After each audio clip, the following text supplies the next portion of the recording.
खुलुमबाय आं थेरापिस्ट थुब्ला ब्रह्म दिनै नोंथांमोननि सिगाङाव लानानै फैदों आंनियावहाय बहुत मानसिफ्रानो नैबे ननि जुसखौ लांनानै इउज खालामो बा जायो दा बे ननि जुसनि बेनिफिट्सआ मा बेखौ आं नोंथांमोननि सिगाङाव खोन्थागोन बे ननि जुसनि जाय बेनिफिट्स दङ बे बेनिफिट्सआनो जाहैबाय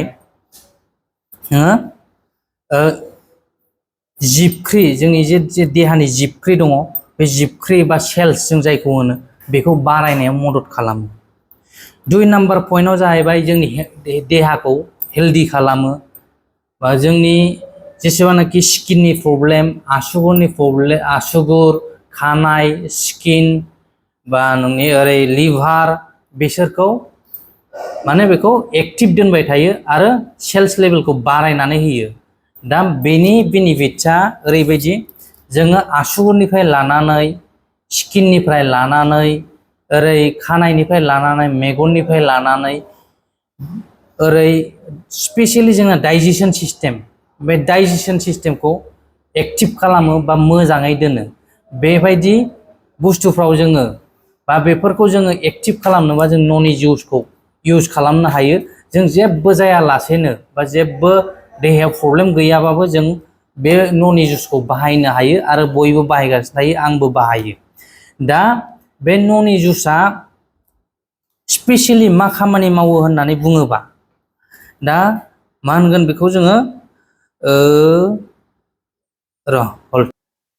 स्पेशली बियो बांसिन वर्क खालामो होनबा खामानि मावो होनबा जोंनि बडिनि जाय जेर'नेन होननाय मोनसे बुस्थु थायो बे जेर'नेनखौ एक्टिभ खालामनाय बा खामानि मावनाय मोजां खामानि मावनायाव बेयो एक्टिभ खालामनानै जेर'नेना जाहैबाय जिबख्रि जाय जिबख्रि फिसा फिसाजों जोंनि देहाया दाजायो। दा जोंना जुदि जिबख्रिया जुदि अबेबा मोनसे डेमेज जायो अब्लानो जों माबा मोनसे देहानि प्रब्लेमा सृष्टि जायो। बे जिबख्रिया मोनसे डेमेज जानाय लोगो लोगो बे ननिखौ जों जुदि इउज खालामबाय थायोबा बे जिबख्रि थैनायखौ दोनथ'नानै बे आरोबाव गोदान जिबख्रि सोरजिफिनो। दा बेनि खामानिया बेबायदि जायो आरोना जाय बिथांमोना बे ननि जुसखौ नांगौ बिसोरो आंनियावहाय नैबे स्क्रिनाव होनाय कन्टेक्ट नाम्बाराव कन्टेक्ट खालामनानै इउज खालामबानो जाबाय। आरो स्पेशली बेनि मोनथाम बुस्थुआ जाहैबाय बेनिफिटआ इमिउनिटिखौ बुस्ट खालामो आरो जोंनाव जुदि एसे लोमजाज्रुनाय साज्रुनाय मोनसे मानसिनि देहायाव थाबाय थायो एसे खामानि मावनो बानाय बे बुस्थुखौबो बे खारहोयो।